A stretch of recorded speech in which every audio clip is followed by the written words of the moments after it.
important. I mean, if you look at what's happening today in the West, Gen Z at least is completely unmoored from all the social threads that have held us together. We don't have anything in common anymore. We can't agree on history. We can't agree on definitions. We can't agree on any sort of common intellectual heritage. And so we're ripping apart at the seams because we've been pulling on the threads for decades and decades and decades to be our own individual thread. Well, the tapestry is going to fall apart if you keep doing that. There has to be some sort of cohesiveness that holds us together. And I think that may be one of the positives of the Easternization phenomenon.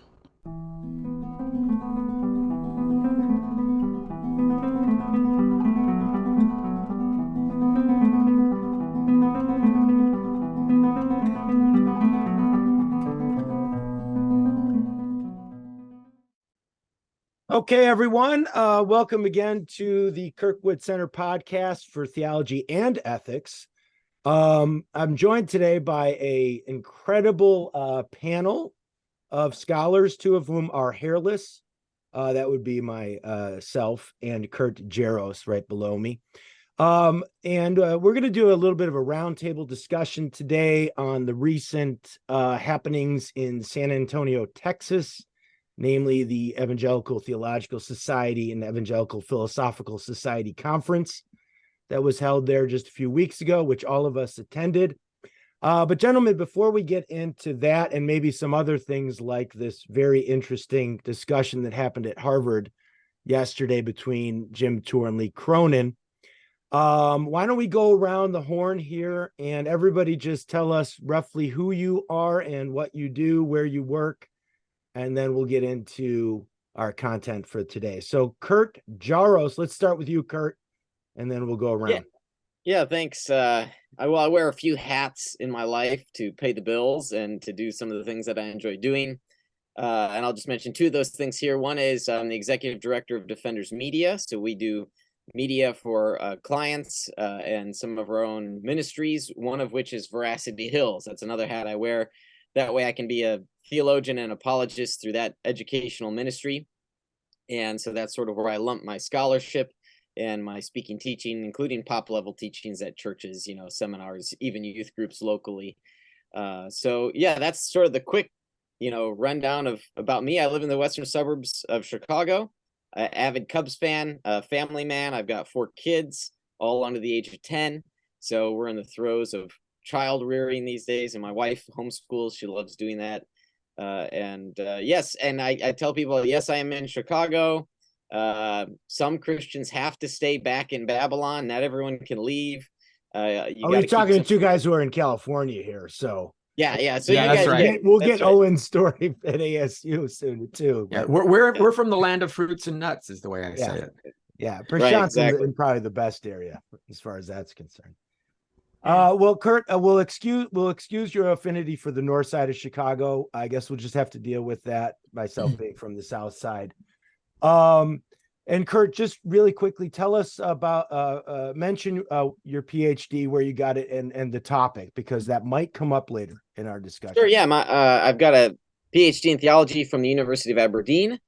Finished it a few years ago, and my research subject was in historical theology, looking at the so-called semi-Pelagians and their view of original sin. So I studied John Cassian, Vincent of Lorenz, and Faustus of Rheims, not Faustus the Manichaean, but Faustus the Bishop of Rheims. And so I looked at Eastern Greek theology and their view of original sin. That's where John Cassian comes from, but he lives in the geographic West. And I also looked at Augustine and his view of original sin, and then compared with Cassian, Vincent, and Faustus. So it was a nice project. I really enjoyed it. And my interest in it is in remediating the reputation of the Gallic monks, because they're called semi-Pelagians, but this is a 16th century term. And these monks never would have been considered semi-heretics, and all 3 explicitly condemn Pelagianism. And I think this common definition that we read about or learn about in systematic theology is a straw man, and none of the 3 of these monks held to that view. So that's basically my interest. All right. Well, that is some good stuff there, and definitely worth looking into. All right, Owen, let's go next with you. So short introduction, please. Yeah, my name is Owen Anderson. I'm a professor of philosophy and religious studies at Arizona State University, where I teach philosophy, religion in America. I have classes on the problem of evil, I especially focus on natural theology or the study of general revelation. And I have books with Cambridge University Press on the Declaration of Independence and God, where I look at how the concept of God had changed over time and how that influenced law in America. And then a book with Cambridge University Press, The Natural Moral Law, which looks at how we can understand the natural moral law after some of the challenges to natural law from modernity. Right. Excellent. And Owen, we've had you on the podcast before talking about issues at Arizona State and what's going on there. So we appreciate. Yeah, I might say I'm best known now for some of those things going on. Yeah, right. Some of my speaking up as a Christian who is on the conservative side of the spectrum about discrimination against Christians at large state universities like ASU.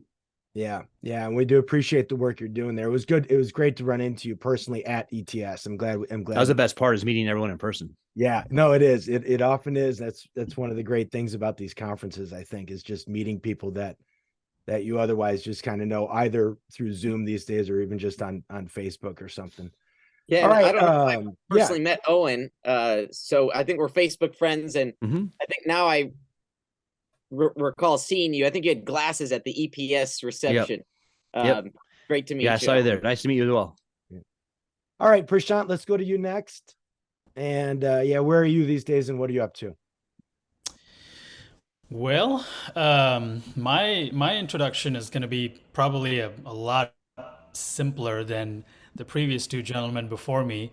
I'm the president and founder of Reasonable Truth. That's a Christian apologetics organization that we established in the beginning of 2021. And we deal with a lot of cultural issues, and our mission is to try to bridge academia and the church, because we think those two are very important epicenters for change and influence in the culture. And so that's essentially what I do. I've been doing it full time. I'm thinking about starting another job on the side, and then I'll start doing it kind of part-time a little bit. One of my colleagues is, my only other colleague is Carlos Pamplona. I don't know if any of you are familiar with him. He's based right there in Southern California in Apple Valley. But we've been doing this for a while, and we just had our second conference in Hesperia back at the end of September. And Tony, I think you attended our first one at Biola back in 2022. And we're doing good. I got three boys, all 12 and under, and I'm based in Tulsa, Oklahoma, which is, I believe, is that the Bible Belt? I think that's the Bible Belt. I don't know. Does it extend that far west? Maybe. I don't know. I always told my wife I never wanted to be in any sort of Bible Belt or surrounded by, Christians. I'd much rather be, in a more secular place. I think I kind of thrive in those kind of environments. But, it is the providence of God. I'm here and we're good. So. All right, that's awesome. And Prashanth and I, we met each other several years ago at a ministry that will go unnamed here, but that used to be headquartered in Alpharetta, Georgia. I'll just leave it at that. We did not have much to do with that ministry at the end of the day. I don't know where on the screen here, but of course we're all familiar. I'm very familiar with Lenny Esposito, who is my vice president here at the Kirkwood Center for Theology and Ethics. So Lenny, go ahead and give us a brief update on where you're at, what you're doing, and also something about Come Reason Ministries. Yeah, so Come Reason, we founded that, online back when Fred Flintstone was reading the internet, 1996. We went online with Apologetics Ministries. Yeah. So been doing that. Of course, running speaking engagements, writing, doing conferences. Dare to Defend has happened since 2003, on and off over the course, and we're having an annual conference now, looking to expand that to different markets. That's exciting, where we can bring these kind of top-notch speakers in and address the church on relevant issues on life today, and how apologetics segues with life. And then, of course, I've got a video series that I'm working on called Uncovering the Hidden Riches of Christian History, where we basically merge Christian history, theological doctrine, and apologetics all together. Because what you find is that people don't realize that most of the objections and most of the issues that they think are modern in context have actually been answered several hundred or maybe even 1,500 years ago. I don't think anything the new atheists have said is anything that Augustine didn't already cover. But you can take any issue like transgenderism. Well, okay, let's look at the Gnostics and see how the church dealt with that, and those are the kinds of things that we're doing. So it's a lot of different irons in that fire as well. But we're keep going on. Yeah, that's a great project. I try and teach as much church history at church as just sort of like apologetics, classical arguments and stuff like that, because one of the things that I think can cause a stumbling block is when an objection is raised, especially to a young person in high school, college age, and they hear an objection and they think it is novel, right? Like this is something brand new that the church has sort of like never seen or dealt with before, and there were high profile sort of deconstructions of faith that have been happening over the last few years. People who were in very prominent positions of ministry, and they had like all of a sudden, like they're 30 years old or something, even sometimes they're not like young kids either. But you'll get like a report that they came across some objection, problem of evil and suffering, or the doctrine of hell, or maybe something from Bart Ehrman and textual criticism. And it seems that when they report like their encounter with this objection, like they've had no sense at all that anybody has already addressed these issues. Not just like in the last 20 or 30 years, but, that these issues haven't been addressed hundreds or even from the beginning, so to say. And one of the things that I've, been trying to work on is showing in a lot of my writing how it is the same challenges over and over again, just repackaged and renamed. Actually, what my most recent book is Job, a philosophical commentary. And there I argue Job really is the first philosopher. And I pull out all kinds of things that Job deals with, or that book deals with, that we still, as you guys are both saying, that we think are modern objections. Yeah. Well, there they are in the very first philosophy book. Right. Yeah, right. Owen Lucretius was a physicalist, as well. Right. So, I mean, it's like even things like physicalism have been around. So the other thing that I think is interesting and to Owen's project, if you were to go up to a middle-aged American, I'm going to exclude the Gen Zers, but if you go up to a middle-aged American, you say, when was the Declaration of Independence signed, or why who gave the Gettysburg Address, or why did Washington cross the Delaware? Most Americans will say, well, you should know that stuff to be a good American. But isn't it funny that our Christian heritage isn't held in the same regard? Shouldn't our faith heritage be at least as important to understand as our political heritage?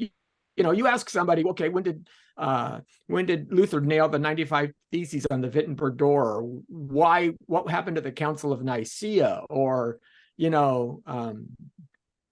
who gave a declaration on the Trinity? Christians not only can't answer the questions, they don't even know what we're talking about. They just have no basis at all. And unfortunately for our political side, we're losing that with the younger generation. But we've never seemed to have had it, at least in my lifetime, with the Christians looking at understanding their faith heritage. So Well, let's segue then into what is a conference that's run every year. I think it was the 75th anniversary of the Evangelical Theological Society Conference. So it's got its own relatively long history now. And clearly, and if people don't know this is, as far as I know, Owen, Kurt, this is the largest conference of, what would we even say, Protestant theologians, scholars in the country. I mean, I think it has to be. Well, I don't know if SBL qualifies. There's SBL and then there's AAR, but AAR is open to all kinds of faiths and religious traditions. So it's, but clearly the biggest evangelical conference. Although I'm seeing more and more non-evangelicals there. One of the plenary speakers was a Roman Catholic, Abigail Favale. But okay, so this is certainly a place and a week where people have an incredible sense of church history, scholarship, legacy, heritage, etc. So let's go around the horn again. And I would just want you guys to maybe give us a little bit of a sense, just some general reflections on this year's conference. And maybe if you have more to say about ETS in general. I mean, I don't know how many times you guys have each been there. But Kurt, let's start with you again. We'll go in the same order, and just some general reflections on what you saw this year at ETS. Yeah, my observations might be different than yours. The things I'm on the lookout for, it's going to be different. So, for example, regarding my research, I'll be seeking for papers that sort of fit within. Certainly, if they're a direct hit on my research, or if they're like a circle out, if they're related. So, for example, I went to Bradley Green's talk surveying Augustine's view of predestination.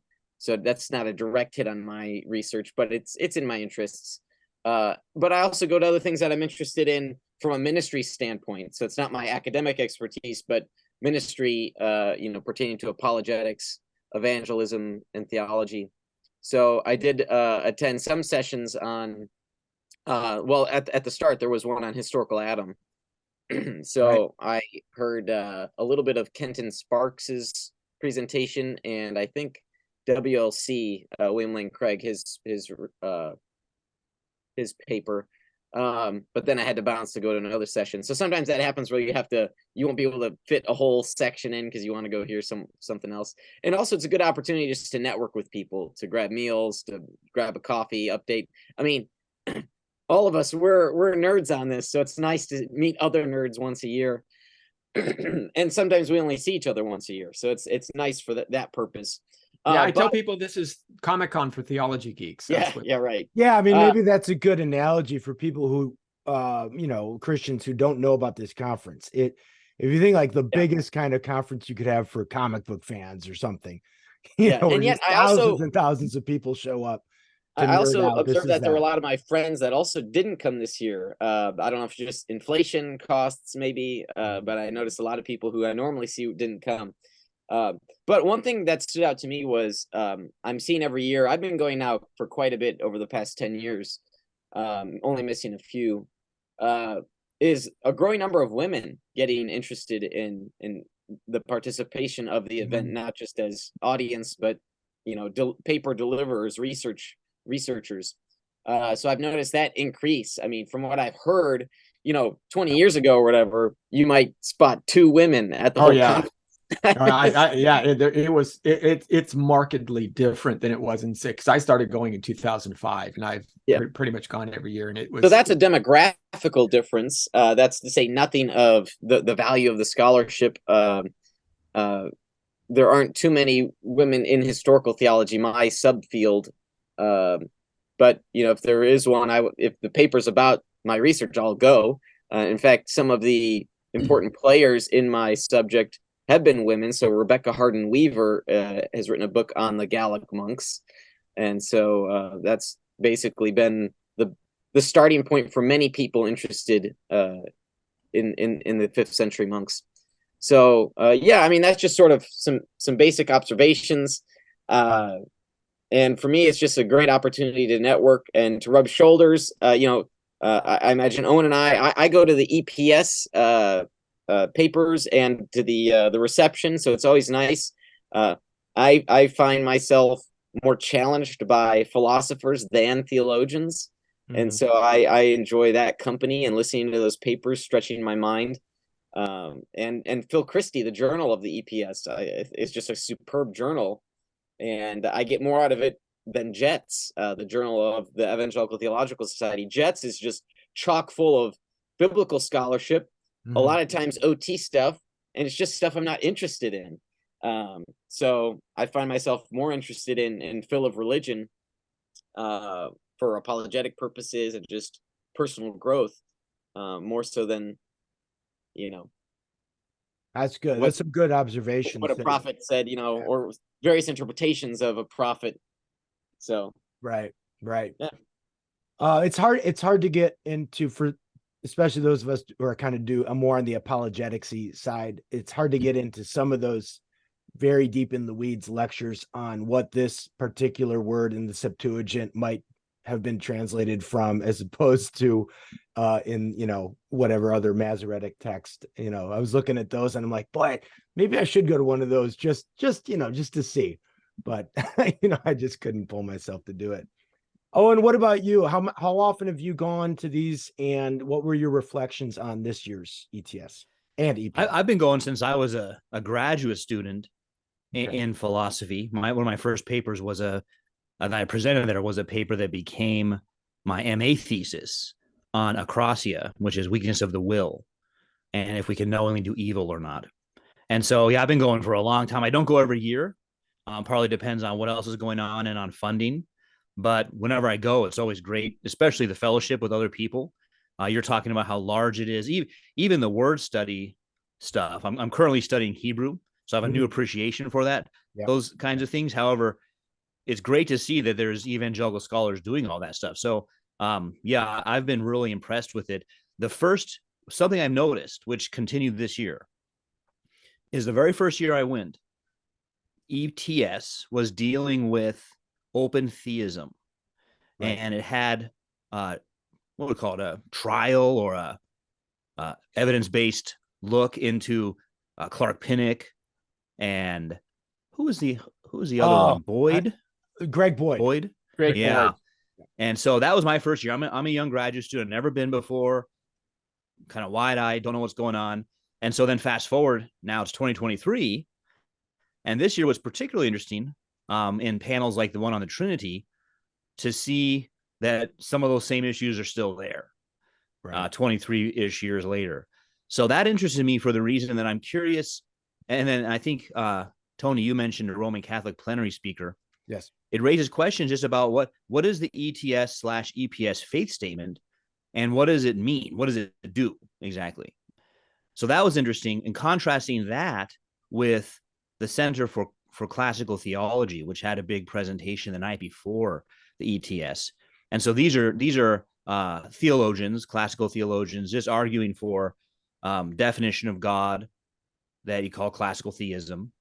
And so it's interesting shift just studying it as an organization to see that classical theism has to be reinvigorated, that people like Matthew Barrett or Carl Trueman have to make a case for classical theism at the ETS.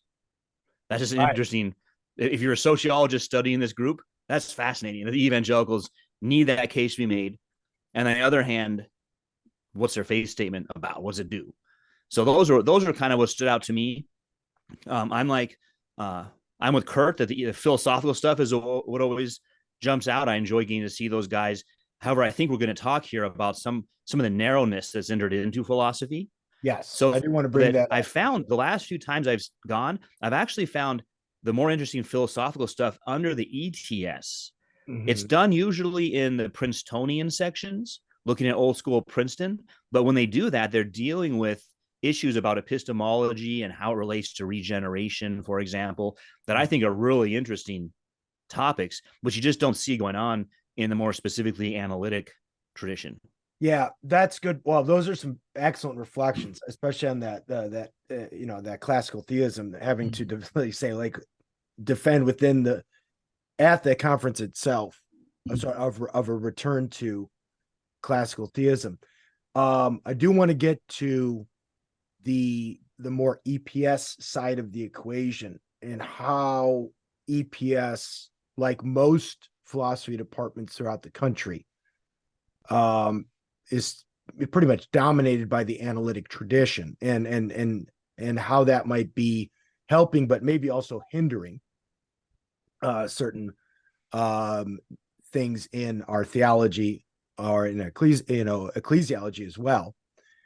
But before we do that, Lenny, let's go ahead to you, because you also have been going to this thing since the day is old, and I know you've participated in various aspects of both EPS and ETS. So give us your overview as well. Well, and like everyone else, the beauty of this is you aren't assigned a track or a niche that you have to stay within. So you can go to a paper on biblical archaeology, and you can then turn around and go to a philosophical treatment of why the substance dualist position is supported biblically, and then turn around and listen to a Craig Blomberg give support for the New Testament textual piece. So you have all of these options available to you, which is part of the charm of it. And of course, it's always interesting. I always make it a point to you get the book a couple of weeks ahead of time, and you basically what you have to do is you have to go and you have to star all the things that you want to hear, and then you have to eliminate, because a lot of them conflict. They always put like the best talks that happen at the same time. At the same time. And it just that's always difficult. But I did a lot of EPS track. But the biggest thing, first of all, and to Owen's point and to your point as well, the theme this year I thought was important: theological anthropology. Because here's a subject, and even in our plenary talks, they didn't kind of underscore this, but nobody's talking about this in the church today. Theological anthropology. I mean, when was the last time you heard a pastor give a Sunday message on the idea of the body and why the body is important, and how you are not a soul that just happens to inhabit a body? You are created body and soul. And that's significant enough to mean that Christ has to be human, fully human. So that's not a little thing. It's also significant enough to say you have to be resurrected. God resurrects all human beings because the body is an integral aspect of who you are. Now, how do we then treat that body? What can we do to it? Can we modify it in any way, shape, or form that we so please? Or maybe is there theological implications to bodily modification? So that's a question. Now that aspect of it, I don't think was touched on. It was, given the topics of the day, transgenderism was the primary focus in all of this, which again, and this is why Abigail was brought in, because her book, The Genesis of Gender, is actually it's a pretty good book. And what worries me, and to Owen's point, is how come we don't have more evangelicals creating these kinds of works? And maybe it's because we've neglected theological anthropology. So on one sense, I'm happy to see that this was a topic that should draw attention.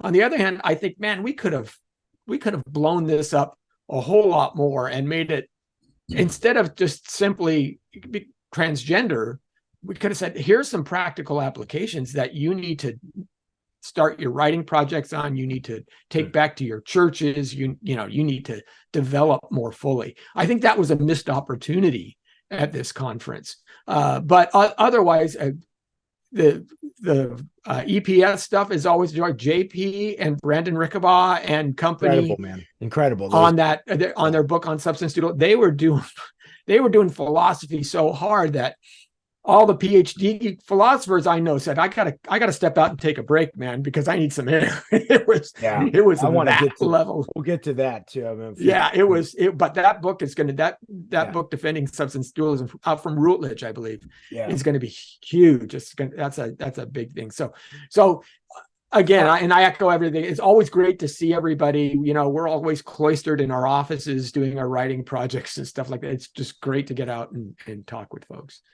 Well, that, Lenny, that was good. I want to say about the point of the topic, the overarching topic. And every year I think they have like an overarching theme. Yes, those are Trying the to get papers that give papers on preferential that, but treatment. obviously nobody has to write a paper on that particular theme, but they're trying to generate more conversation on that particular doctrinal issue of theological anthropology. But it does remind me of what I think something that Francis Schaeffer pointed out well throughout his writing career, that the church always tends to lag behind in the culture, right? I mean, there's this sort of sense where things trickle down, and theology is the domain to last catch up with where the culture's at. And I think it is reactionary, right? And that may be true, but I mean, come on. Piercing and tattoos have been around for 40 years now. I mean, youth group pastor. I'm not saying why that's the case. I just think it is the case that theology is, the church is always reacting long after the fact of things. I mean, we're just catching up with sort of like where critical, with Owen, the podcast we've done, all the critical theory stuff that is now just imbued itself, into the woodwork of the academy.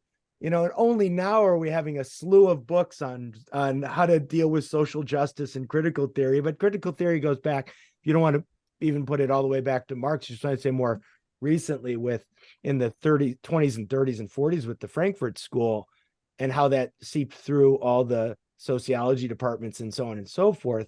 And we're like seeing it for the first time, because it's, manifesting itself more explicitly. But I mean, the only thing I might add about it, because as a philosopher at a state school, I'm all for being cutting edge. We got to know what's going on. Yeah. But at the same time, I think one thing that happens to avoid the idea that theologians are just being slothful, I don't think that's the case. I think what's happening basically is you got Babylon doing its thing, Christians are doing their thing, and then the Christians sometimes notice what Babylon's doing, especially when it starts to infiltrate the church. Right. So that is going to be by its nature reactionary. Yeah. We're not really like intruding into Babylon in the sense like getting ahead of stuff, because they're developing their own stuff, right? Well, that's true historically always. So the Ebionites come out, and then the Christians say, well, we have to deal with that. Or Marcion comes out and says, we don't have a list. We need a canon. We need a canon. Yeah. Or what is this thing called the Trinity? How do we actually define it? It's always a reaction to whatever is happening. But hey, you said piercings and tattoos are, hey, that's 40 years. That's actually probably more like 2,000, 4,000 years. Yeah. Israel is dealing with it. Basically, anytime you're dealing with paganism, you're probably dealing with some kind of tattoos and piercings. And so Israel had to deal with that stuff also. So it's kind of comes in waves, so to speak. Right. No, I don't think it. I mean, there's something in here about, having to react. And then of course it's just how well can we react and everything. I wonder if you could even make this case. Yeah. So, the Christians seem, especially said in music, that we're pretty far behind. When you listen to our music, we're like 15, 20 years behind if our goal was to imitate Babylon.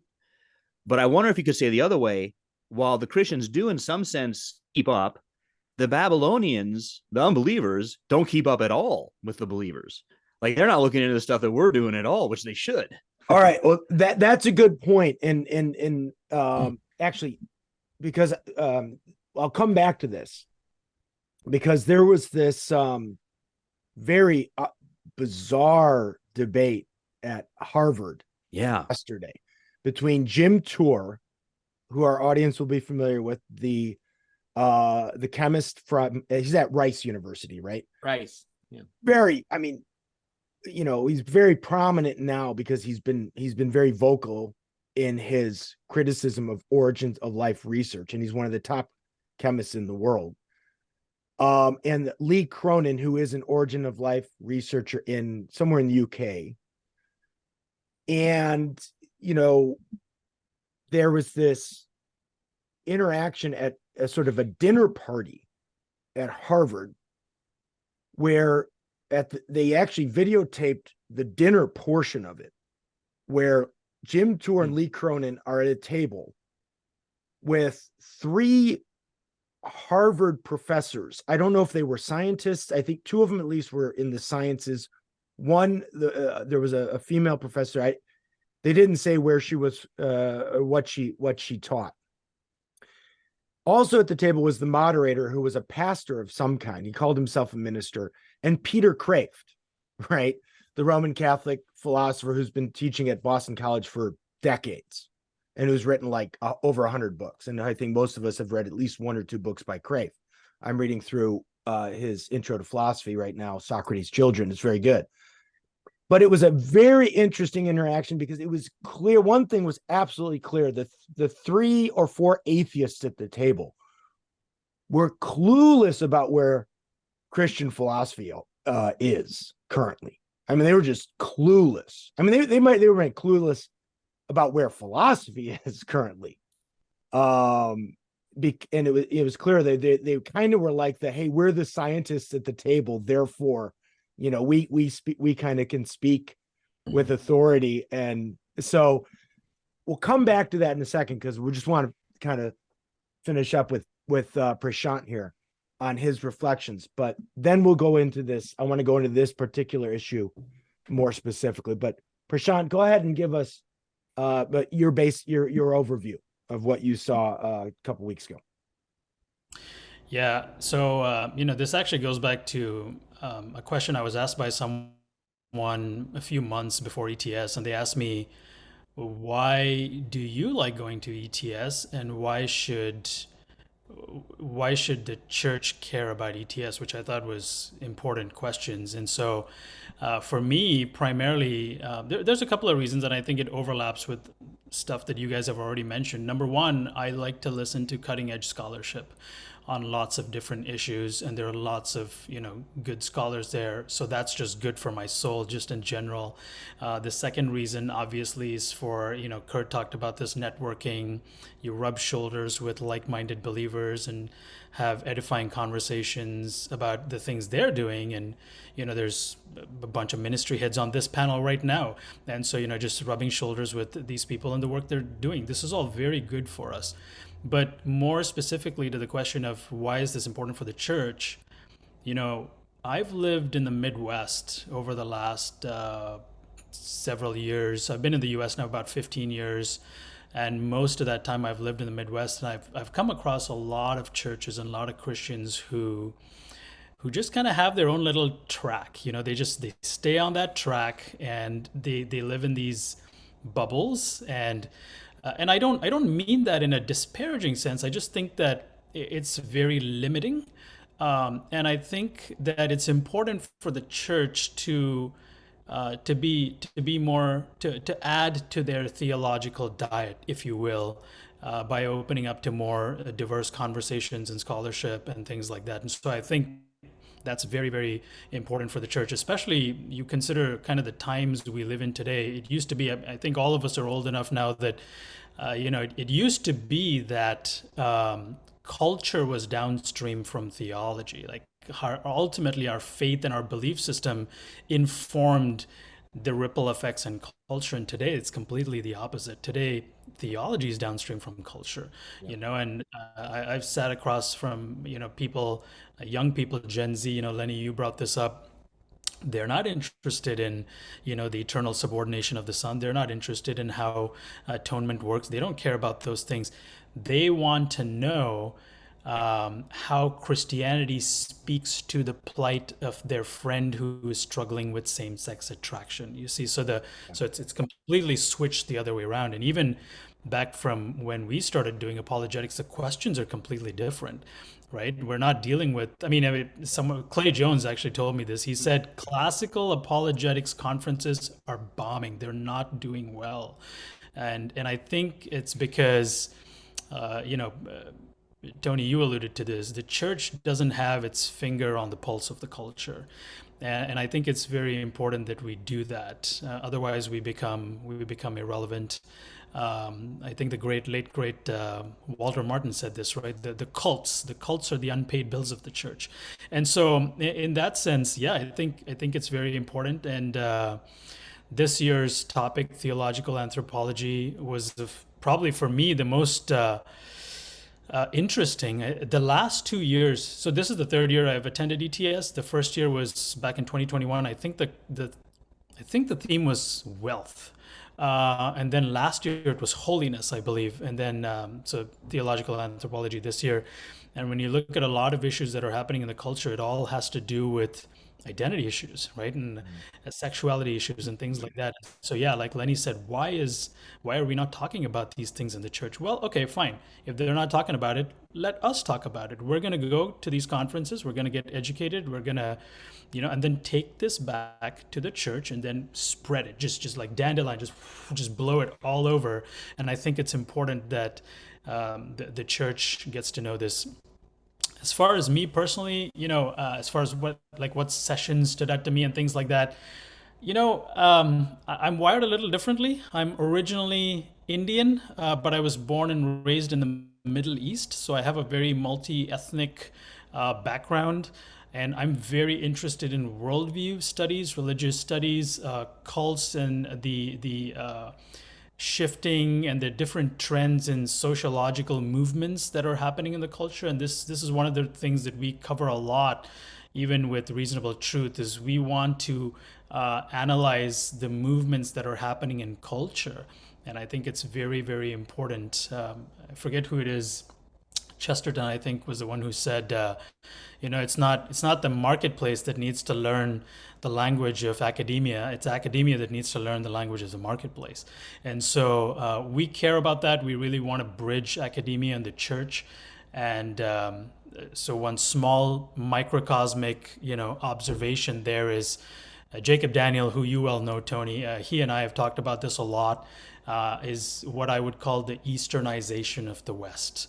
The Western culture in and of itself is changing dramatically, and I think technology may have something to do with that. But as someone who comes from the Eastern culture, who's very familiar with honor, shame, and all these things, I see that happening now with virtue signaling, with the tribalism, and all these things that we're starting to see here in the West, and how it matters so much to other people what other people think of them. And that's becoming such a powerful and I would say toxic force that is really, I think, blurring the lines for us in terms of our, even to some extent our belief system and the way we practice that. So yeah, these are all very, very important things. These are the kind of things I care about. And so a lot of the sessions that I attended kind of leaned in that direction. I do want to open myself up to more, topics that I'm not very familiar with. I told you on that messenger chat that I'm actually not that familiar with analytic philosophy. I think over the last 10 years, I could count on one hand the number of articles I've read on analytic philosophy. So I'm probably going to be a little lost there with that discussion. But so I've tried to open myself up to some of that. And I sat in on that, that lecture, not the panel discussion, but the lecture that JP gave before that. And I was like, all right, man, I'm gonna stay with this substance dualism, very interesting topic for me. And then the man started getting into equations, and I was like, what is going on here? I had no idea. A lot of, so I actually told Tony, dude, this is all Greek to me, man. I don't understand what's happening. In fact, you're Greek, you know Greek better. Yeah. But he was doing D dicto versus D re distinctions. I mean, it was something. And WLC was sitting on the same, the same row as me, and I would keep kind of leaning over and looking at him, and he's got his eyebrows are all the way up to the back of his head, and he's just really, I could tell the wheels are turning in his head with all these equations that JP's throwing at him. So it was a good experience for me to expose myself to the areas that I don't usually deal in. But yeah, I don't know if that's a helpful summary of my. Great. Yeah, hey, one of the things you're going to really enjoy next year's conference, because the theme is global evangelicalism. How is the evangelical church being represented and being proffered through the global system, not just American or Anglo sphere? Is that going to be in San Diego? San Diego next year. So that's going to be something right up your alley. Owen's got his hand raised. Let's. What is it? Yeah. Go ahead, Owen. Yeah, I didn't mean it. I was just going to say after Lenny was done, I was going to make a point. Okay. Well, one other thing I wanted to tell Prashanth, and one thing that you should tell your inquisitor, is another way that the ETS is beneficial is many people, when they're beginning a project, will write a paper and they'll present the paper before they write the book because they want the pushback. They want what pieces am I not thinking about? What have I missed? What areas should I also have to cover? And the iron sharpening iron, we want that challenge so that we can hear, oh, that's a great question.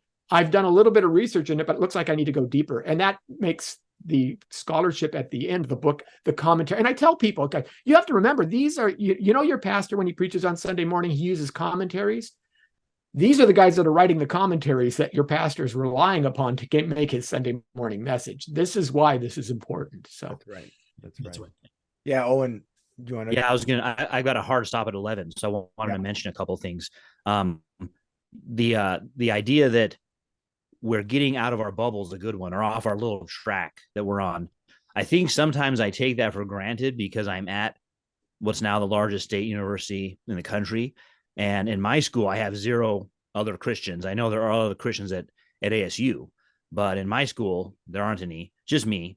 And so I'm always around other viewpoints, always being challenged. Always, the presumption is I'm wrong in any meeting I'm at. And so for me, I can see the viewpoint, hey, this is great to get out of our bubble. But for me, it's kind of like, hey, it's great to get into a bubble, so to speak, and just talk about theology now. Like-minded and like-hearted person. But I don't want to, by saying that, I think it's probably good sometimes for theologians to be around other academics like I am in the state university, not just the big names. You might watch a big name atheist in a debate and you think, oh, I could probably respond to that. But a lot of times that's kind of watered down almost even. Whereas when you're around someone and you're more dealing with just their life work and they don't even see the assumptions they have. And that kind of stuff is really helpful also. So I wonder, sometimes there's that kind of getting out of your bubble. And maybe that happens for the ETS guys when they stick around and go to AAR. Maybe that's what they experience at AAR. Well, and I also think another element to this, Lenny brought this up. He said about how, we would consider it to be very important to have a good understanding of history. Why doesn't that carry over to Christian history and heritage? I think that's an important question. But I also think that, to go along the same line of questioning, when was the last time you heard a pastor speak on logic or critical thinking from the pulpit? Mm-hmm. And this is one of the areas that I think a lot of Christians even struggle with. And one example is just this current conflict with Hamas and Israel, and the level of confusion and false moral equivalency and all that I'm seeing even from our side of the aisle has been pretty disheartening. And I know that's a whole can of worms in and of itself, Tony. Don't worry, I'm not going to. Yeah, well, we can. Well, that actually leads. We'll do another. I got another point I was going to make that leads into it about analytic theology, analytic philosophy. Owen, but since you got to go, I want to get your take on the analytic Continental issue. So I was going to mention that because analytic, and then also just this is a profession. Just a quick point. This is a professional society, though, so we're assuming you're up to speed on a lot of stuff. And that's what kind of like the faith statement's really bare bones, but it's got stuff on there like about the Bible, about the Trinity. So we're assuming at this level, we're doing like master's, PhD plus level stuff. We're not going to like have to go back and explain certain things like, hey, that's what Theology 101's for. And that doesn't mean you shouldn't answer those questions, but it's just, we got to have some places where you're doing advanced work together as scholars. So that's one point about some of the topics that come up. I don't think we need to feel at the ETS or EPS that we got to give a voice to every possible view that's ever been said when we believe we've made progress on those and answer those questions. And you can ask your theology teacher about that. But then about analytic philosophy, remember this starts off with Frege and Russell and Whitehead. Yeah. And their belief was that if we simply had a pure language, which they thought logic would be, then we would get rid of ambiguity. And all the problems in philosophy are due to ambiguity. So they thought we run into these problems. It's all language problems. So it's part of a bigger shift in Western philosophy away from metaphysics. Yeah. All the stuff the metaphysicians do, well, that's just language games. And so once we commit to analytic philosophy, we're already committing to that stream of idea that if we just clarify language, we'll solve all problems. Now, I think probably most analytic philosophers are chastened now, and they say, well, we can clear up lots of problems, not all problems. But they still have this idea that it's a language issue. Now, I'm very sympathetic to the idea that we need to clarify things, avoid philosophical ambiguity. All that's really important. And when you get the Analytic and Continental guys debating, that's how the Analytic guys make fun of the Continental guys is they'll say, man, everything you just said doesn't mean anything. I'm not sure what you just said. So the Continental guys will say the Analytic guys are extremely boring and dry. Yeah. Because they spend time on just, what does this one word mean? Yeah. And the Analytic guys will say, but at least our words mean something. So they have these common attacks. But what I'd like to see happen, what's always attracted me, is not so much the style as the questions. Which questions are being addressed? Yeah, are we allowed to ask questions, or do they get dismissed as, well, that's a Continental question, we don't really deal with that? Well, personally, I think a lot of the Continental questions are actually the more attractive questions, because they come back to things like, what is real? What is it to be authentic? What's a meaningful life? How do we teach this to our students? So what's beauty? What's goodness? So a lot of those questions tend to get overlooked in the last 120 years of analytic philosophy, because we haven't got there yet, so to speak. We're still down here on how do we get this language sorted out. And so I'd like to see more of question-based approach at the EPS that deals with broader questions and allows people to have panels about things. We had one last year, but not this year. It didn't get approved this year. But we had one last year that was really good, and it dealt with some of these, what are sometimes called continental issues. Now, I'm actually trained in analytic program. Stuart Cohen, who's one of the most known analytic philosophers, was one of my professors. So I'm an analytic philosopher, but I get labeled continental sometimes when I bring these questions up, because they say, well, we don't really deal with that stuff here. It's like, well, why not though? I mean, this is really just like Augustine questions he's dealing with. Yeah. So that's what I'd like to see going forward, is just EPS being more broad. And that's why for me, it's been actually the ETS that's now dealing with some of the philosophical issues I'm interested in. Well, and I'll get to it. Now everybody wants to weigh in on this. I understand. I'll make a few points, and then I just had questions for Owen. I'm not weighing in. I just want to ask him some questions. Well, Owen, when are you leaving in how many I got a meeting. I'll stick around for the questions. I don't want to miss the questions. Okay, I got to jump on another Zoom meeting. So go ahead with those. You go ahead and get a question or two in here for Owen. That was our resident. Yeah, and I'm asking this as a pure, lay person who doesn't know much about analytic philosophy. I've read just a handful over the years. Two questions primarily. The first one is, how would you, in a couple of sentences, define analytic philosophy? And secondly, from some of the reading I've done on this, it seems to me like analytic philosophy actually compounds the very problem that it's trying to solve by chopping up the language and the terminology and the words to such an extent that it actually makes it more abstract than it really needs to be. And so it's almost like the cure is worse than the disease. So how would you respond to those two things? Or Great question. So analytic philosophy, one or two sentences, it's the attempt to solve philosophical problems by rooting out ambiguities, by asking, what does that word mean? So that's real quick, two sentences. So that's what Frege was working on. That's what Russell and Whitehead were working on. That's what Wittgenstein earlier and later, he had two different answers to that question. But just basically, if we can solve language problems, we'll solve philosophical problems. And most of not all of the questions metaphysicians asked are meaningless questions. They don't actually mean anything, so you don't need to even worry about answering them. So in the stream of the history of philosophy, a couple things are happening. It's a response to common sense philosophy, which comes out of the Scottish Enlightenment and says that people, the general person, knows a whole bunch of important things about the world God made. And it's just common sense. And on the other hand, they're also responding to the success of science. And philosophy looks silly. The old idea is that philosophy asks how many angels can dance on the head of a pin, and that's silly. We need to deal with things the way science does, so we have the same success as science. So rejecting some of the stuff coming out of the Scottish Enlightenment, and then trying to make philosophy look like science to get on board with the success of science are the two ways we got to where we're at. So that way it does become they're not worried about being extremely dense and abstract. because they view themselves as doing like high level physics, the same kind of project. And so again, that's just kind of what you're noticing, I think, is in contrast to what might be called common sense philosophy, which is, hey, these are actually most of the philosophical questions, especially the ones we're held accountable before God, are things everybody can know the answer to. That's why we're accountable before God. Right.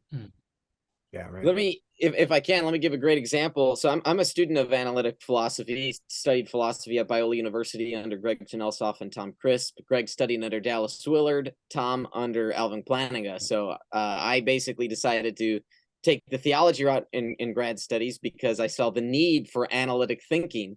And so, well, they've got analytic theology movement too. There is, yes, right, Michael Ray yeah, and Oliver Crisp's book.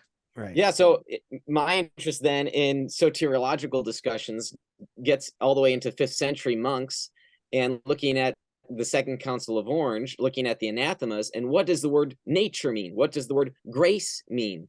So, and basically my paper deals with this ambiguity, I argue, in the anathemas of the Second Council of Orange, that when you look at Faustus of France, when you look at his views in De Gratia, he believed that free will was sustained and supported by divine grace, what he called the prima gratia.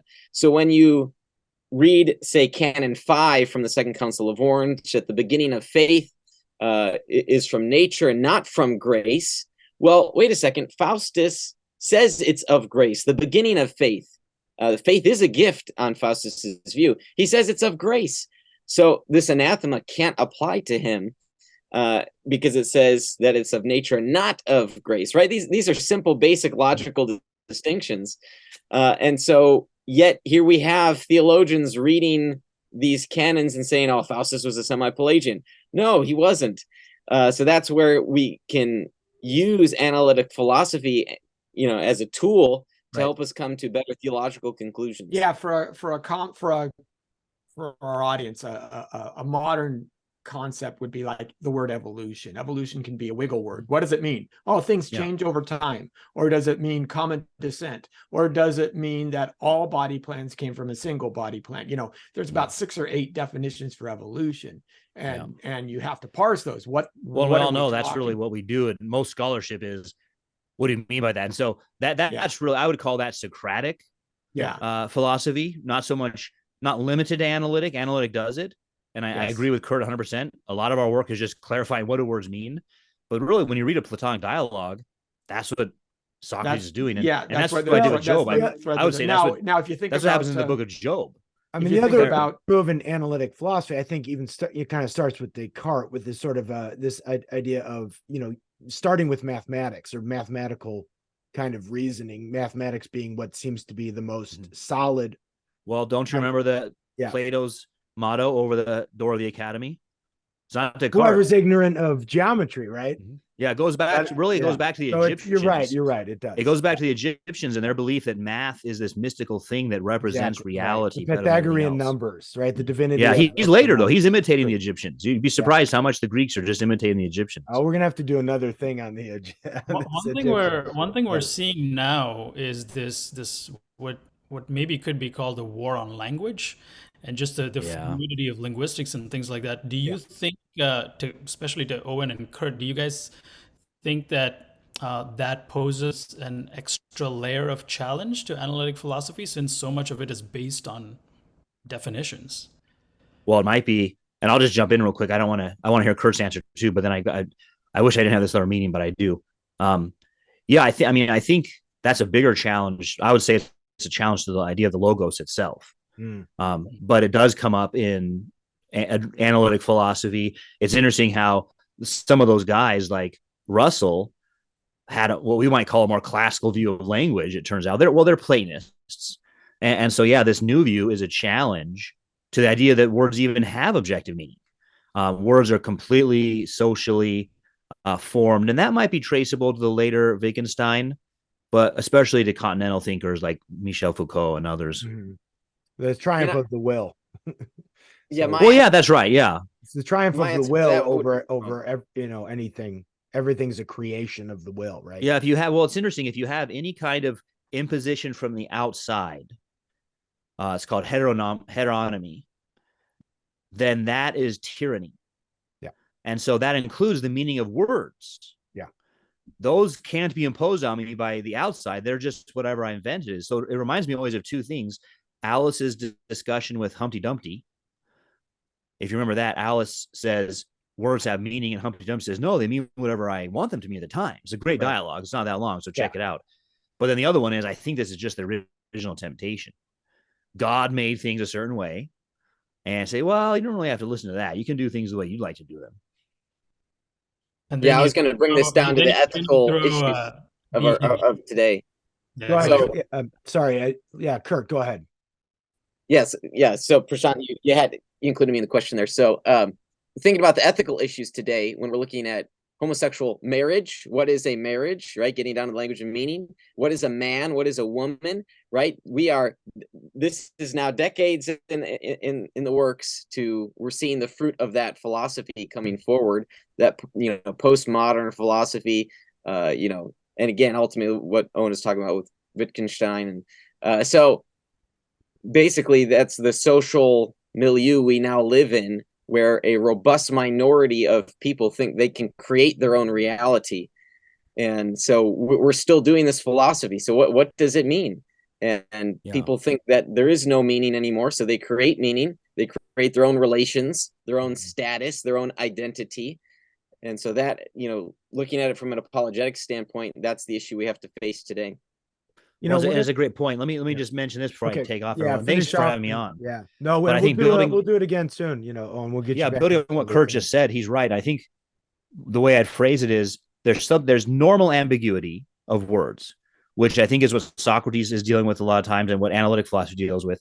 But there's also something I would call philosophical ambiguity, which means that different words mean different things once you put them into a religion or worldview.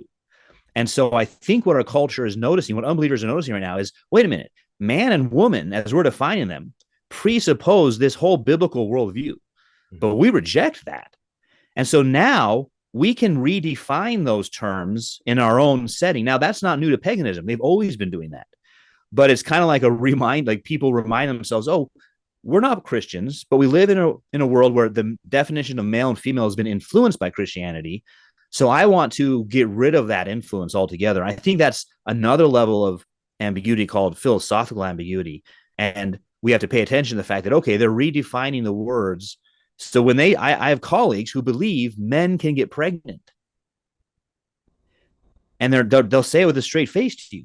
But so then you have to do this work. Well, what do you mean by man? They don't mean what we would mean by man. So they've redefined it in their philosophical tradition. So I think that requires us to deal with those issues, doing the kind of apologetics work you're all doing by getting back to the presuppositions that are shaping those definitions. Yeah, that's good. That's good fun. And then you throw critical theory in there, and now they're going to ask, okay, what about hegemony of language, right? Mm-hmm. That's a whole another angle. Yeah, language is simply, it goes back to, it's really Nietzsche and Marx. Yeah. Everything's a power struggle, everything. So language is a power struggle, gender is a power struggle, economics is a power struggle. That's the only way to understand the world. So language is a way of controlling you. Right. And that, again, I think that relates back to the first temptation. God's just trying to control you. Yep. He said things are a certain way. Think for yourself. And that's very attractive to us as humans. The reemergence of the neo-paganism, which I've been looking at, where now even something like Satan, or the image of Satan, is becoming more and more prevalent, because Satan is, again, traditionally conceived of in this vein of thinking as sort of Prometheus, throwing off. Yeah, well, he is he's a Promethean figure, absolutely. Controlling God and unchaining humanity from God's all-gazing eye, and so on and so forth. Yep. So, but hey, everyone, it's nice to meet you. The ones I haven't met before, nice to see those. I've seen before again, and we'll let you and Kurt duke it out over those semi-political. What are we duking it out about? I thought he made great points. I didn't hear anything ready. You have to tell me what. We'll have to set it up for me. We'll set that up. That will be on the use of the term semi-Pelagian by the reformer. Oh, okay. Right. Yeah, we'll do. I don't use it very often, so he'll let me know what. Right. How do we use it? But yeah, let's do it again, everyone. Thanks a lot. Get rid of it from your lexicon. Great. All right. Bye, everyone. All right. Thanks, Owen. So one of the things that I wanted to come back to, and then I want to stick on the Analytic Continental thing. But Prashanth, you made a point earlier about, having lived in the Midwest and people being in a certain kind of bubble, right? And the bubble is not necessarily bad, because that bubble could contain a lot of truths, right? But the need to get out of the bubble, expand your thinking, be a part of the bigger conversation. Years ago, I don't know who told me this. It might have been JP, because JP studied under Dallas Willard. It was somebody who studied under Willard. Maybe it was Greg Tenesloff. I've had a few interactions with him, although I never had him in class. But somebody pointed this out to me who knew Dallas Willard or had read a lot of Dallas Willard stuff, that Dallas Willard used to say something like, introducing apologetics into your church could be sort of a detrimental thing, depending on what kind of church you have, right? In other words, you may have a church of very faithful believers who aren't even raising the questions of, did Jesus, rise from the dead, or what are the, is God real, and all these things. They're just not even there. They're pursuing holiness, they're pursuing sanctification. There's not even questions on their radar. So why bring it up and cause sort of like any unnecessary or gratuitous kind of tension in their belief? And I could see a point in there, right? That, I know so many faithful Christians that I don't know how to describe it. They're just older faithful women, widows even. I'm thinking about prayer warriors, and it's just not a thing for them to wrestle with the historicity of the resurrection, or the existence of God. Now, one thing though, I think that has clearly changed since Willard probably said that, is the nature of information, right? And technology that spreads that information. And I think it, over the last 10 to 15, 20 years, it's obviously become harder and harder to maintain a bubble at all, right? Because even if your grandma so-and-so at this small church, your nieces or nephew, your grandkids are going to come up to you, and they're going to be having conversations, having watched the latest YouTube video by some counter apologist. And grandma is going to overhear that conversation and then possibly even start asking these questions herself or grandpa. So I think it's just become that much more incumbent upon us to try and expand the bubble, right? Because it's hard to know if we could even maintain it anymore. Yeah, Does that make sense? Does that make sense? Yeah. No, I've actually, I myself have been asked that question many times when I've taught at different churches. Yeah. Is they're like, oh man, this is just, it's really hard on my brain. Why do we have to, why does this matter? Yeah. And I think, let me appeal to a non-Christian figure, because I think he actually had a good point on this.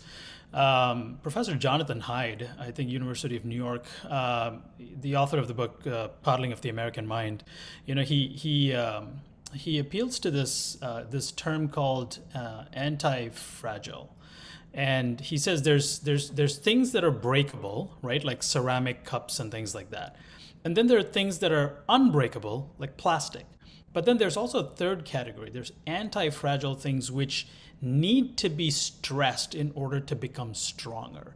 And of course, more, obvious, systems are like immune system, things like that. But I think along with that, in that category would also be our faith.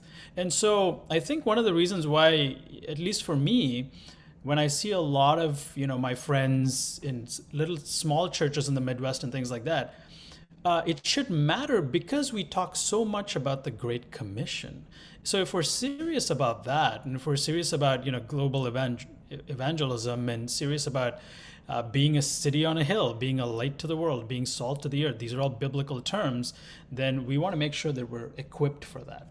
And so this is why I think that it's a detriment to to stay in your lane. I think it's important that you broaden that out and you stretch your mind and you be anti-fragile, right? The more you force this idea and that's there's that actually makes your faith and your intellect strong. I know Haidt is borrowing that phrase from Dan Bonavac at University did a lecture series on a philosopher who I think coined that term anti-fragile. I can't remember who it is right now. And I would call it epistemic, I don't know, it's my term, epistemic resiliency. And how do we build epistemic resiliency? Well, more than that, children and stuff. I've got that. I have a couple of stories on this. So, for example, I was at my home a couple of years ago, and I had a couple of Jehovah's Witnesses come to my door. And I actually just had this conversation with Andy Bannister about his book. But they knocked on the door, and I always start off by saying, well, have you always been a witness? Why would you choose that? And it was an older gentleman and a younger gentleman. So the younger one was being trained by the older one. The older one said, no, I've not always been a witness. I used to go to a small Pentecostal church, and it was around Christmas time, just before Christmas. I was 17, 18 years old, he says. And a couple of witnesses came up to me and said, Jesus wasn't born on December 25th. December 25th isn't Jesus' birthday. And he goes, that caught me by surprise. What do you mean by that? How could that be? He goes, well, it says in Matthew that the shepherds were out in the field with their sheep, and it would be far too cold, so it couldn't be in December. Okay, let's lay aside. That's a poor objection, and there's answers to it. But he continues to tell me the story. He says, so when they left, I went to the phone. I dialed up my pastor. I said, Pastor, I had these two guys come to my door, and they're telling me that our celebrating Christmas is wrong, that Jesus wasn't born on December 25th. And the pastor's response was, were they Jehovah's Witnesses? And he said, yeah. He goes, well, they're wrong. You just don't have to worry about that. And he hung up. And the guy looked at me and he said, I started thinking, well, if my pastor is lying to me about this, what else is he lying to me about? Yeah. So I better start studying with the witnesses. So by ignoring the opportunity, you've lost a Christian. You created a new witness who's now training other guys. Secondly, what I found with most Christians is they can go on their happy lives and live their lives fine until the worst parts of their life come, until the bottom drops off the floor. When people are in pressure, when they experience what I call the Job cascade. You know what the Job cascade is? It's like things are going bad in your life, and you're faithful, you're a believer, you're sticking with it, you're praying, and then they get worse. They don't get better with prayer, they get worse. It's at that time where most people say, am I really believing what I should be believing? Yeah. Are my prayers really just bouncing off the walls? And that's the worst time to ask those questions, when you're emotionally distraught, when you're going through times of pain and you can't really think clearly. Again, immune system is a good analogy. You have to inoculate people beforehand, because when you're in the pressure cooker, you're just not going to be able to. With me, when my wife was in the hospital delivering our child and almost dying, I said, look, God, I don't know what's going on, but I know two things. I know that you exist because I've read the toughest arguments, the best atheist objections for you out there, and I know they don't hold up. I know that Christ rose from the dead. I know the historical evidence. There's no way that you can get around that. So I have no idea what you're doing with my life right now. I don't have any idea why I'm going through this crisis, but I do know those two things, and I can hold on to those. And that's why I think this stuff is important, because no one is immune from those kinds of experiences. Well, and I think that story is my story. I mean, I was born into a Christian home. My parents were Christians. We were Christians going back about 3 generations. I think we were Hindus before that, so clearly there was some missionary influence there. But the fact of the matter is, I myself grew up in a lane, in a bubble. And so I was very comfortable in that bubble until I moved to India at the age of 15. And after I moved there, the majority of my friends, over 90% of my friends, were Hindus and Muslims. And so we would have these long conversations after college. We'd go to a coffee shop, we'd sit down there, and hours would go by. We'd practically, help the guy, pull the shutters down at night, and we'd sit there for hours and talk about all these deep philosophical issues. And these guys are just, machine gunning me with these questions about Christian theology, and I'm just giving them super Christianese, hyper spiritual responses, stuff that I've heard parroted over and over again. And they're just like asking more and more and more. And it didn't take long for me to realize I don't know what I'm talking about. I'm just echoing sentiments here. I don't know what I'm talking about. And I think that all changed for me one night. One of my friends, his name is Vishnu. Shout out to you, Vishnu, if you're listening to this. But he was the one. He asked me this question about the atonement. He was essentially like, "Why did it have to be like that? Why couldn't God do this and solve everything? Why such a gory, R-rated, cross?" And so I didn't have an answer. So I remember going home. I knelt down and I wept on my bed for I don't know how long. I lifted up my head and there was a small puddle there on my bed, and that was the day I remember saying, "Lord, if I believe what I believe, I want to know why I believe it." And so that was a journey that started a long time ago. So this is why I'm someone asked me once when I first started this, Reasonable Truth, they were like, "What do you want to do, Prashanth? Are you wanting to like debate atheists or skeptics or things like that?" I'm like, dude, no, there are people far more equipped and accomplished to be able to do that. I'm sure you guys yourselves could do that far better than me.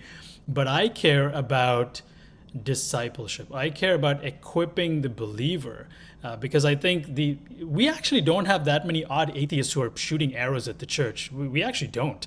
I think the bigger problem is inside the house. The bigger problem is believers are sinking in the quicksand of their own weak faith. And that is a bigger problem for us. And I think that's why it really matters to me that, okay, let's expand our thinking, let's fortify our faith and expose yourself to all these ideas and challenges, because your faith is just like your immune system. It's not going to get better until it's challenged. Yeah, the new atheism is dying. It is. And we've got new challenges on the horizon. So, and there's sort of a friendly agnosticism emerging, at least amongst people who are sort of very well-known figures in the media and social media world. We've talked ad nauseum, I think, about Tom Holland, the author, not the actor, and Douglas Murray, and now Ayaan Hirsi Ali, and all these sort of big. Well, she identifies as a Christian. Yeah, she identifies as a Christian. Some of these, some of sociological reasons, maybe. Yeah, some of these people are. It's more of a Christianity is good for the world. Yeah. Whether or not they actually have metaphysical commitments or have had a born again experience. It was interesting. I was listening to John Anderson's podcast with James Orr, the Cambridge philosopher of history, recently, and he is a committed Christian, and he was talking about how his journey to he knows Jordan Peterson. He was on that roundtable on the Exodus with Peterson and Oskinis and these guys, and he is a believing Christian. But he was talking about he didn't have this intellectual journey to Christianity. He had this series of religious experiences, in London. Then became a Christian, then got interested in philosophy. So did Peter. This was James Orr, who knows Jordan Peterson and has worked. They've worked together on some projects. But there's these very prominent figures who are at least defending Christianity as sort of the necessary grounds for the kind of culture that we'd want to ultimately live in, right? As opposed to these others. And they're becoming relatively good defenders of some type of Christian nationalism or Christian culturalism, you might say. And one of the books that, and of course, Carl Trueman was mentioned earlier, and one of the books that I think that has done a really good job of sort of opening the church up, it's become a very popular book, is The Rise and Triumph of the Modern Self, that Carl Trueman, that got published about 2 or 3 years ago now. And I think did get people thinking more in these cultural terms. Like, hey, this is where the culture's at. Now, what are we as Christians? How are we really going to respond to this? And he was obviously at the conference there. And I think that kind of book has done some really good work. There are others that he draws from that I think are still a little bit unknown in the church, like Charles Taylor, whose name will come up now and again at ETS, and maybe, well, probably not so much at EPS, because Taylor's more in that Continental camp of sort of looking at the presuppositions of culture as opposed to, trying to do analytic philosophy of religion. And before I want to get back to one other thing, but Prashanth, I wanted to make one other point on something I think you said earlier about the Easternization of the West, that you and Jacob Daniel, who's also a member of our ministry and a very dear friend of mine, has made over and over again. And I will say this, it could be an Easternization, and this is especially relating to this idea of honor and shame, and how we're seeing honor and shame used as tools to either advance certain conversations or shut down other conversations, right? That don't, especially on university campuses. I will say this, though. I've been reading, going back to Roman history and understanding the pagan Roman world prior to its Christianization. Reading a book by a French historian by the name of Paul Vane, who was best friends with Foucault. So he was no conservative Christian scholar doing history. But one of the things that comes out in reading about this was the Roman world too. I mean, and they were, it's the default. It's pagan.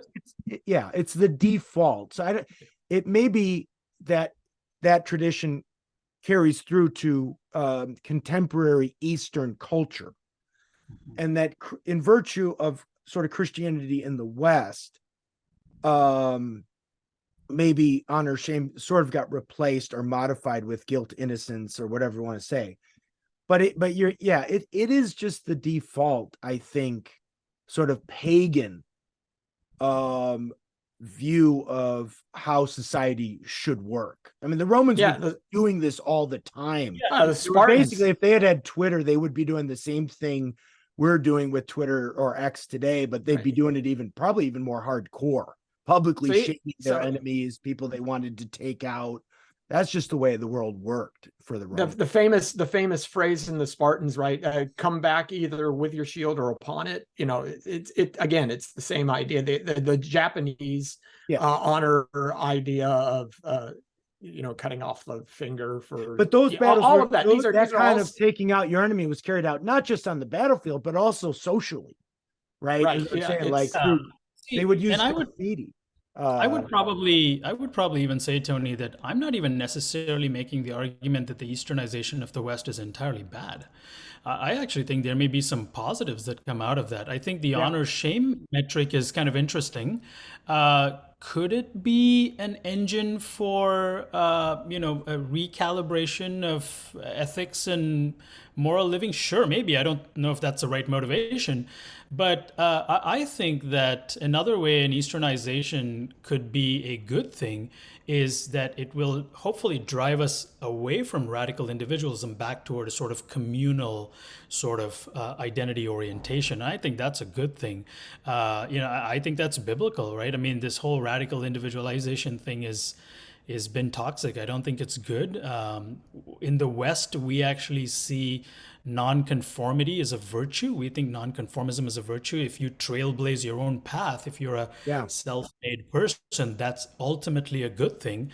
I don't know why that's necessarily true, but I also think that it drives us away from being accountable, from being, living within the body of Christ the way it's supposed to be, and being held together, rebuked, counseled, and all that by fellow believers. And I think that sort of communal orientation is very important. I mean, if you look at what's happening today in the West, Gen Z at least is completely unmoored from all the social threads that have held us together. We don't have anything in common anymore. We can't agree on history. We can't agree on definitions. We can't agree on any sort of common intellectual heritage. And so we're ripping apart at the seams because we've been pulling on the threads for decades and decades and decades to be our own individual thread. Well, the tapestry is going to fall apart if you keep doing that. There has to be some sort of cohesiveness that holds us together. And I think that may be one of the positives of the Easternization phenomenon. No, I mean, I think I agree. I mean, there are things when I read Roman history, and you're like, some of the things you're like, oh my God, these, I mean, I mean, thank God for Christianity, right? I mean, in so many ways. But then there are other things where you're like, okay, but there are things that clearly were like, man, this is very reasonable the way this society worked. This is actually, and of course Christianity is born in this culture. And where it's like these are, you almost feel like these are things that have been truly been lost and that need to be recaptured and regained, and one of the things, and I'll say it here explicitly, is this idea of effeminacy that the Romans had and the Greeks, which we think, the Romans and the Greeks were extremely sexually licentious. Well, some were not. Some were very ascetic, right? So, I mean, I think, we maybe overgeneralize that the Roman culture was just, like one way, like the way we see in the movies. But of course, just like any society, it was complex and mixed. But, one stream of Roman thinking was that effeminacy is a type of moral weakness, right? It's the inability to endure or sustain through difficulty, through hardship, because one loses a sense of discipline and discipline over the self, a kind of self-mastery. It's a little bit of stoicism, right? And this would not exclude, obviously, grace. This would not exclude grace, that we in order to be starting to sound like John Cassian here. I know, I tell you, I mean, the monk. They're calling me a semi-Pelagian and kick me out of the Reformed Church. But this does help to the point about even circling back to the Easternization of the West, just this Eastern concept. Monasticism was birthed out of Egypt. Yes. And we lose this in Protestantism, right? I mean, you look at the Protestant tradition, and where are the monks? Where are the ascetic writings? It gets lost. And I think the emphasis on the discipline in spiritual discipline. Well, and Kurt brings up a very interesting point, because I think this may also be a commentary on the slow exodus of people out of Protestantism into Eastern Orthodoxy over the last 10 years. Yeah. Or even Roman Catholicism to some degree as well, although Pope Francis is not the most ascetically minded. Well, so this is I want to be careful with my words, because I'm a happy Protestant, but one of the shortcomings or a marketing weakness is, you're saved by grace, and so there is this robust emphasis, and yet work out your salvation in fear and trembling. Like, what is this? This is not emphasized enough. So justification.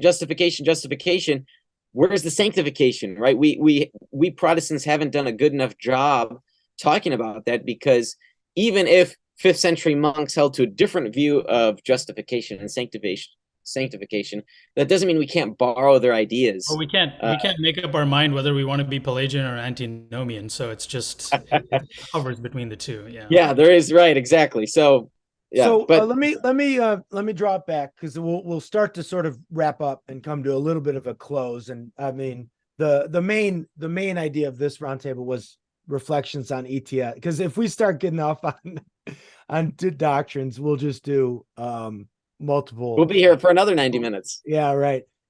But here's related to something that clearly, I think we would all say has been lost in the West and in Western culture, therefore also in the church. That was always presupposed in pre-modern, not even just pre-modern, but early modern culture, is the idea of authoritative structures, authoritative bodies that we'll talk about the church, although it's a cultural issue, right? It's a culture, the crisis of authority, because of rampant or rabid or extreme individualism, where only the individual is an authority unto him or herself or itself. And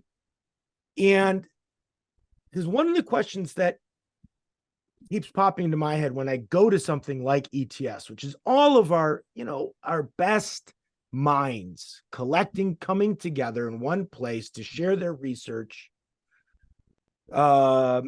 This can't just be about bouncing ideas off of each other and hoping that you get a new book project. I mean, I don't want to, I mean, people want to write, I want to write a book, I want to get my books out there and research. Kurt wants everybody to know about the Gallic monks. I understand that. We all have some personal investment. But you have call them pet projects. Yeah, but we have this august body of Christian thinkers, philosophers, theologians, biblical scholars. When the conference goes away, when it's all done, is it just, hey, let's wait till next year and we'll see what everybody's doing? Or, I mean, what or who, especially in the Protestant world, although it's a problem in the Catholic world as well, can speak definitively and with authority on an ecclesiological issue? Here, for example, can we not, after what we saw Brandon Rickabaugh and J.P. Moreland defend on substance dualism, come out and can there not be somebody or somebody that comes out and says, hey, the classical understanding of the soul and the body is right. And all you churches should just maintain that belief and forget these aberrations, physicalism or whatever it be. I mean, is something like that just no longer possible in our culture? Or could you have a body of scholars or Christian leaders who actually make some kind of pronouncement like that? Big question, kind of a big question. I don't know. Well, part of it depends on your structure. I mean, if you're part of a denomination or a federation, if you're, Southern Baptist Convention, for example, the Baptist Faith and Message seems to be the point of agreement, and it's easier to disseminate thoughts and ideas like that with those seminaries are overrepresented at ETS. Yes. So, right. But if you're non-denominational church, if you're Calvary chapels, for example, if you're vineyards, if you're, which is a much more loosely collected, and then all of the independent non-denominations, which have grown auspiciously. First of all, your problem is you may be 50-50 that your pastor's even gone to seminary. Your head pastor may have grown up in a home Bible study. Maybe he's gone to Bible college, which is, not necessarily an accredited institution. It's definitely not a 4-year degree. But so you've got pastors who, well, he teaches the Bible well, and so how do you authoritatively disseminate an idea in that regard? What you have to do is you have to make your case in the public, and then it groundswells up. When I was thinking about this, there's a lot of issues that we argue about. Most people tend to agree for most of the time on most issues, but there's always going to be dissension. I would say for conservative Protestants, so that's the evangelicals plus. For conservative Protestants, I would say the idea, for example, of abortion is pretty universally accepted as a moral evil. The idea to abort a child for the convenience of and the sake of the mother, I think if you're at all conservative and a Bible believing Christian, you tend to fall on that side of the spectrum. You seem to see that as an evil, but it's much harder to deal with some of these other issues. And like I say, sometimes these guys don't even know that there's a debate. They don't understand even the concepts of substance dualism versus panpsychism. I mean, they don't even know. I think about 10 years ago, J. Warner Wallace attended one of these sessions, and he came back and we're just sitting around at dinner one time, and he says, you know what these guys need? These guys need translators. He says, when I have a case and we sit there and we're going to put a murderer on trial, the forensic guy gets up and he says his forensic stuff, but this is pretty high science, and the jury's sitting there, and we understand that the jury is not going to understand the science, where he says, well, there seems to be a general degree that the DNA matches, and And he goes, you have to understand that for a scientist, everything's never 100% certain, but a general degree means that, it's 1 in 5 billion or something like that. So you need someone to come in and say, does that mean 1 in 5 billion? He goes, yeah, that's about right. And then the jury gets it. You need the translator, the person to take the technicalese and turn it into something palatable so that your average parishioner, your average pastor can That's the understand. transmission of a view. But Right. what I was saying is, I don't, as far as I know, ETS, there's no there's the sharing of ideas, and we always understand that when it comes to there's not the kind of absolute certitude we would all love to have on these issues. We understand that. But at the same time, churches in general issuing, you got your individual churches, but SBC is trying to do this. Like, this was a big thing just recently with the whole egalitarian complementarian. That seems to be like that issue that the SBC is dealing with the most. And you had Al Mohler get up on the floor of the convention and so on and so forth. But the transmission would be one thing, but the other thing would be something like trying to issue an authority. It's authority, right? The issue of authority. Yeah, right. Yeah, well, let me share something from a 5th century Gallic monk. Because they knew what Vincent of Lorenz wrote a work called Commonitorium, and he deals with this question in the 5th century. And this is before the church fractured, right? So now he uses the word Catholic here, Tony, so I don't want you to get triggered, but he means universal. Small c. Right.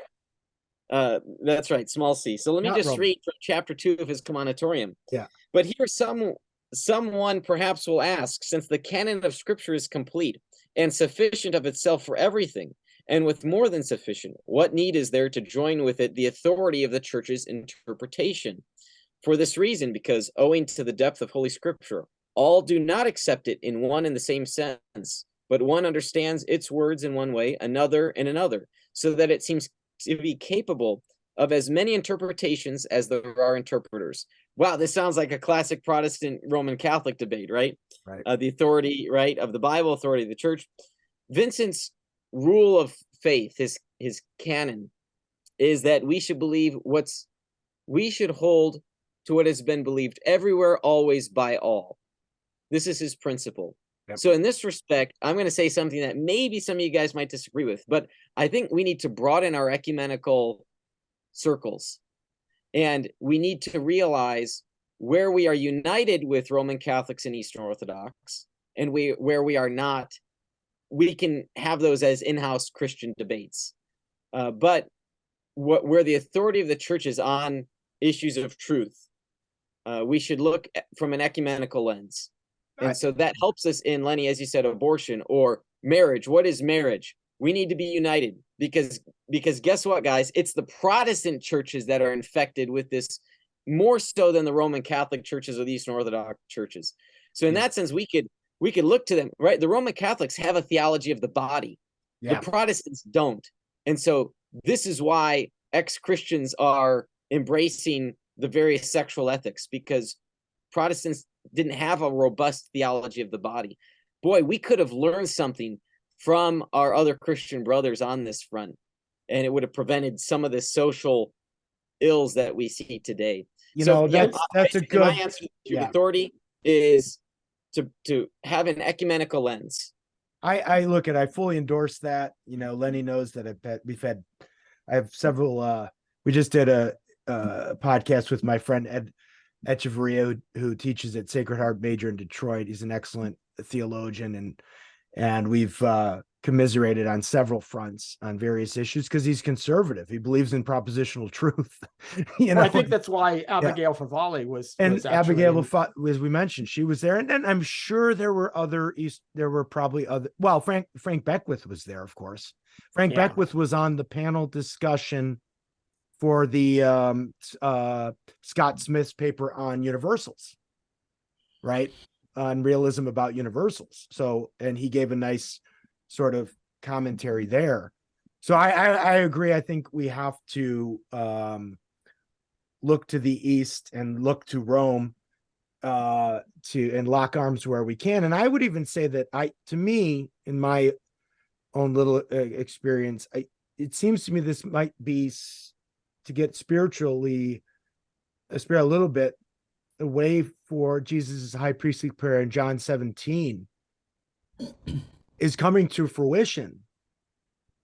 Because you just start seeing where where the real brothers and sisters in Christ and who are living under the lordship of Christ really are, right? So, Prashanth, you wanted to chime in as well. Yeah.